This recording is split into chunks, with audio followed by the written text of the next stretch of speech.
position shortly for one final practice session before we go qualifying, and then it's race 15 of the championship. To kick off this Saturday, it's improved production. It's a very good morning to Chad Nalon calling all the action. It's a very good morning, Jess. Look at that, blue skies, what a venue. Hidden Valley, don't we just love coming up here to the territory? Andy Jones and Chad Nalon to get you on air this morning ahead of a big day of action, lots of support coverage. And the big talk around town, Andy Jones, a little bit of an earth tremor this morning up here in Darwin as well, just to add a bit of spice. And I slept straight through it, knew nothing about it until you came to the car this morning. So, but apparently, yes, there was a small earthquake to the north of us. Yeah, off the coast of Indonesia, so it's got everyone talking this morning. We're about to shake the earth with some big, thundering, improved production cars. They're going to line up behind probably the best we've ever seen in this category, Ray Hislop. He's a multiple-time champion and cleared the field by 1.1 seconds in qualifying yesterday, so he's got quite the advantage over the rest of the field. Watch out for a few different cars here, including Tim Playford in the little Mazda. That thing absolutely screams. Rodney Jessup got a bit of a new Commodore going on with that car, and that's certainly quick this weekend. Adam Ubergang's got some cars to pass. He usually moves forward. Check out who's starting in 11th. Yeah, that is the Bryce Forward, and he's leading Dunlop Super 2. Come back to play in a Holden Commodore Cup car this week, and he's even got his dad Brad out there for company all the way down through this long field of 30 cars ready to go racing in the sunshine here. Improved production. Seen it at a few different race meetings that we've been to over the last few years, including the Adelaide 500, but definitely a regular up here in the top end. Crowd starting to build, trying to steal whatever piece of shade you can get up there under the trees. And not too far away from going racing here as the birds fly above. Let's get a bit of a good morning update from Kylie King. Good morning, guys. Hey, these guys put on a show, and we've only just had qualifying, so I can't wait to see what's in store for racing. And one of the guys who was the star of qualifying was an 18-year-old Zach Hudson, making, I guess, a bit of a debut. At one stage, they were 4 wide in qualifying. He said it was an absolute blast. He was a bit hesitant on the straight, but he said, I just wanted to get a clear lap in. Didn't want to get traffic stuck in front of him, so I went straight up the middle. I saw a gap, so look out for Zach Hudson in the number 65 Mazda RX-7. I reckon he's on a mission for a young fella. That's cool, Kylie. We like that. That was like the Mazda Nationals there. RX-3s, RX-7s, banging doors. Something about the RX-7, right from back when Alan Moffat drove them, they have just not aged a bit. Love that look, love that car. Mazdas of all varieties. We've got some different types out there, and they've got that cool rotary sound as well. I'm glad that Kylie noted that was qualifying, because for a minute there, it looked like a full-blown race going on. Some different looking cars out there as well. It's a Holden versus Ford front row. And if John Caligari wants any hope of having a sniff in this race, he's got to beat Ray Hislop at the first corner. That's not an easy task. Check out some of the wild camber settings we've got in these cars as well. Fair bit of stance out there. If you love your variety, you're going to love this. This is improved production. We've also thrown the Commodore Cup cars out there. Bryce Forward's on pole in that class. Always cool to see Bryce out there on the grid. Running Dunlop Super 2 this year, leading that championship, driving for Matt White Motorsport. But of course, a local boy loves being able to perform in front of the hometown crowd. And we also saw him jump into an Aussie racing car down in Tasmania. So varied race program for Bryce Forward this year. He is on pole in Commodore Cup, which would be 11th on the grid. We've even got some under 2 litre cars to watch out for. There is Bryce riding on board, got the 4-speed shifter ready. He looks pretty comfortable and relaxed as he gets set to light it up. That's a brand new car that they only just finished building this week. Had its first outing on track yesterday in qualifying, and he put on pole. It's time to go racing in the top end. It's the Bet Easy Darwin Triple Crown, and to get us going, bit of improved production. Corporate facilities filling up. Crowd streaming in. It's going to be a good crowd here today, and a lot of racing on the undercard, including Carrera Cup. Got the HQs as well, that's always fun, and some Aussie racing cars. We're set, we're ready. Let's go. Improved production. Have a listen to the different sounds on the grid.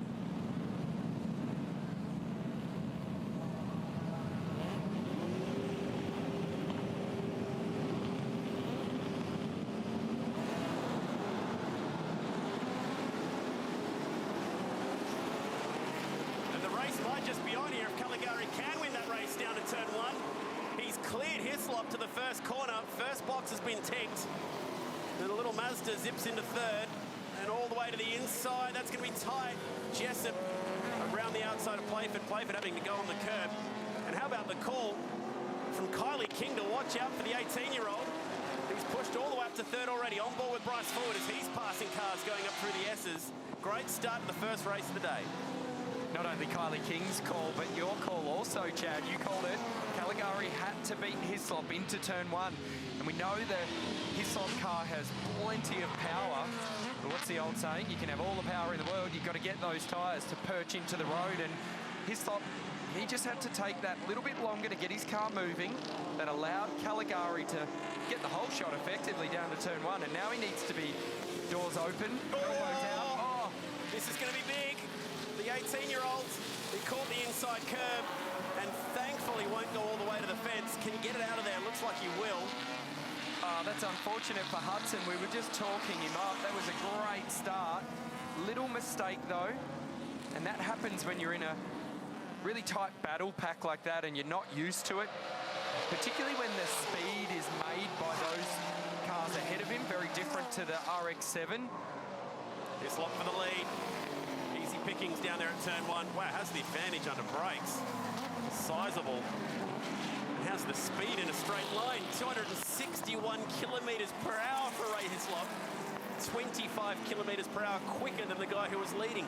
That's absurdly quick for an improved production car. So when you've got that speed advantage, it's just a matter of time, isn't it? And that's what Hislop did. So there's that replay. Caligari, a little less horsepower. About 25 k's an hour less down the main straight. But he was able to get the rear tyres to just hook up and push his car off that start line really effectively. Cool to see a couple of guys further down the grid leaving some 11s. We'll go on board with Bryce Forward. There's those 11s that I was just talking about. Smoke screen ahead of Bryce Forward. It was the Renko car off to the right-hand side there with a massive amount of momentum. So the big thing for me out of all that is that Bryce Forward is absolutely driving the wheels off this car. He was able to qualify ahead of other cars that have got more speed or straight line speed than him. But then as soon as we get to the turn 1 corner, look at this. Just all Bryce's racecraft coming to the fore, being able to get on the gas early. Dunlop Super 2 giving him plenty of time to understand the cold tyre feel. And this is the mistake from Hudson. Wow, he used a lot of curb on the inside there. It bounced the car up high. And when he tried to land with brake pressure on it, locked that left front instantaneously. And then he was off into the gravel trap, losing all the positions, dropping a long way down the field. What a shame, but also a good bit of heads-up driving to miss the back of Ray Hislop because he was squaring up to the rear of that Falcon in a hurry. Meanwhile, Hislop's opened up a bit of a gap.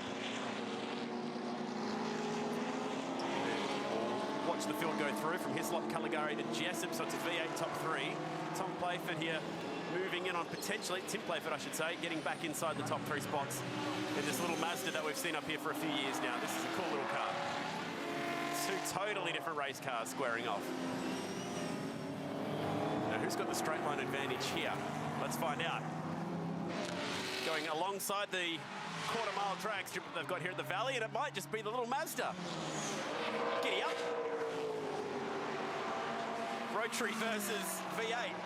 And that's a pretty good drag race. Look at that thing go. That is awesome. He's got to get him as well. And the speed trap that time by 233 to 235 k's an hour, so just about spot on. And if you had have asked me as they came out of that final corner who's going to win this drag race, I would have had my money on Jessup all day. Not hard to see why people like this class. It was a real popular hit when it made a splash at Adelaide 500 a few years ago. We're seeing exactly why this class can be so entertaining today. There's a bit more variety, a little BMW in the mix with a Mitsubishi and an Escort. This is pretty cool. Towards turn 6, past the new clubhouse that they've built here, into the hairpin, slowest part of the track. Work your way back through the valley. The crowd will be building up here on the hill throughout the course of the weekend as they round turn 7 and 8. This is where a lot of drivers get in trouble. Turn 9 with that curb is. There's the crowd under the trees getting ready for a big day. And that's because it's a really tricky part of the circuit, Chad. There's a lot of flow and rhythm. As you come through turn 6, you're loading the left rear of the car a lot, trying to crack on the throttle, and the left rear gives up. And then you go through this little right, left section, And it's really tricky to get the flow and rhythm of your car, and that's why we see quite a lot of people make mistakes, because if you get too far out on the curb on the turn 6 exit, then it puts you in the wrong spot. You end up driving up over that curb like we saw with Hudson, and then you're off the road really, really quickly. These two are having a little motor race. The Lancer hanging on. You made note about that BMW when we saw it in the pre-grid, didn't you? And you were like, oh man, I love the look of that. Timeless, M3. isn't it? Yep. Such a classic looking car. Back in the early 90s. Still looks great. If you grew up watching motorsport in the 90s and you remember the Tony Longhurst BMWs from back in the day, Tony Longhurst had a run at the Fink Desert race last week. Still out there, no baloney Tony, cutting laps and whatever he can find. Clearly loves his motor racing. But definitely put the BMWs on the map here in Australia, and then all through the 2-litre days as well with Paul Morris. So what else have we got in this field at the moment? We've got Bryce Ford, here he comes, leading the way in the Commodore Cup car, doing a nice job. Adam Ubergame's not passed too many just yet, and here comes the 65 on his way back through the field. He's just about made the same mistake again, and he's actually damaged the front of the little RX-7 now, so he's certainly pushing. He's caught Ross Salmon here in the Renko entry.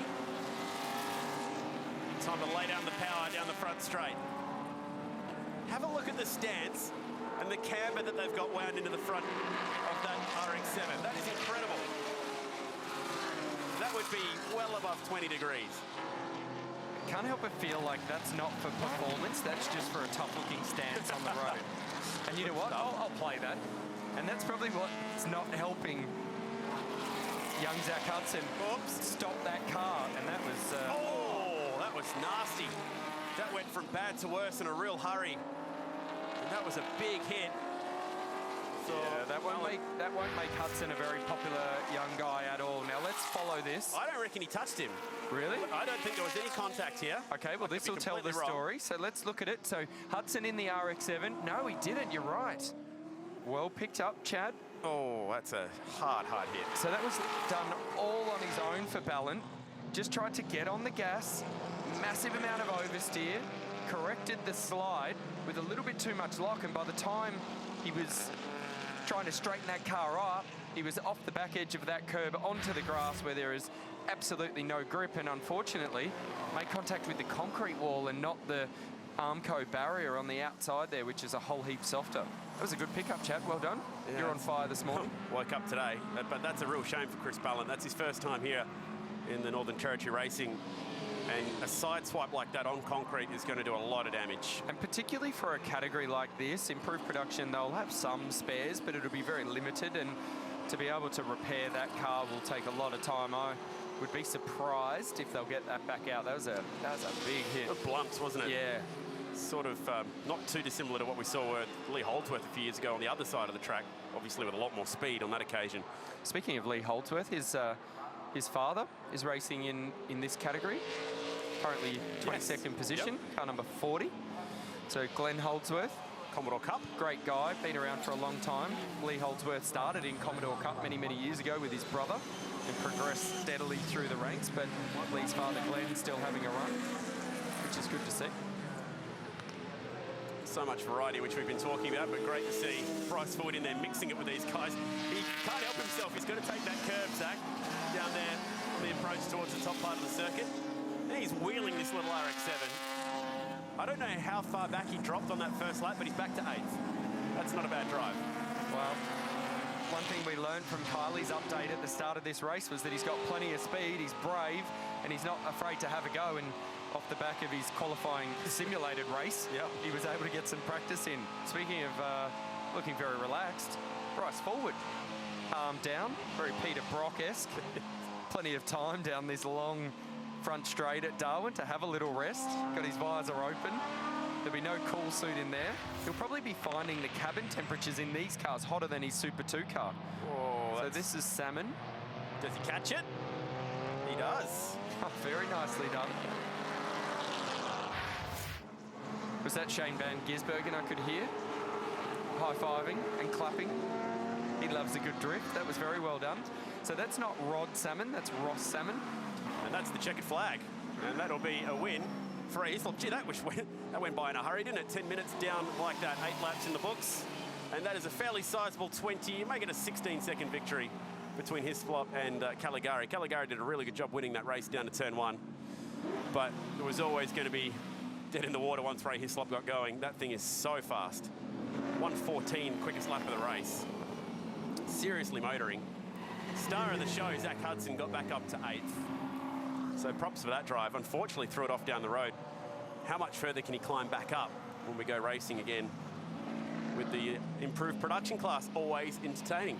It was just looking at the timing screen here, Chad, and you made a comment before about the speed difference between Hislop and Caligari. That actually became a lot smaller as the race went on and Caligari's tyre temp came in. So with a comfortable 17 seconds, it's Ray Hislop who gets the win. Tim Playford also making a good show inside the top 3. Rodney Jessup in that Commodore doing a really nice job to finish inside the top 5. Salmon to slide the big slide that he had around turn 6 just fell outside the top 10. There's Brad Forward, father of, doing a good job inside the top 20. All the different cars in different classes. Glenn Holdsworth, who you brought up. John Newman in the 2-litre class. A few guys getting lapped out there in an 8-lap race. And what a shame for Chris Ballant. That car had a really hard hit with the wall. A lot of fun this category. I'm looking forward already to their next race. And this is how it went down. Race 1, improved production. So many cars up here, a 30-car grid. 3 different classes out there to enjoy. And the race down to the first corner was won by John Caligari. This is on board with Bryce Forward. He was ripping through the field, finished inside the top 10 outright in a Cup car. That's a good drive. And this big moment here could have been worse. The RX-7 got the curb. Zach Hudson, just 18 years of age, and the Queenslander off into the gravel. Did a really nice job to not end up in the fence on the outside there. Worst feeling you can have when you've locked a tyre and you've got a car that close. Feels like you've got target fixation and you're going to make contact for sure. How cool was this little battle? I had my money on the 15. I was proven very, very wrong. Love that. Little V8s getting absolutely chopped up down the front straight by even smaller rotaries. And Zach Hudson was whipping back through the field. Biggest moment of the race was this one. Back end of Chris Ballant's car getting away from him and then hard into the concrete. And it was that shot that I saw that it looked like Hudson made contact, but it was earlier on that Ballant was already in trouble. There was this really cool slide. That is on the rack stops. Look at the front wheel angle. On the gas, driving out of it. But it was Ray Hislop that greeted the checkered flag first with a very handy buffer of 17 seconds. Yeah, drove the wheels off it. Picks up the win today. Zach Hudson has the quickest middle sector, so wheeling that thing through the tight section. But it's Ray Hislop who's got the first win of the weekend.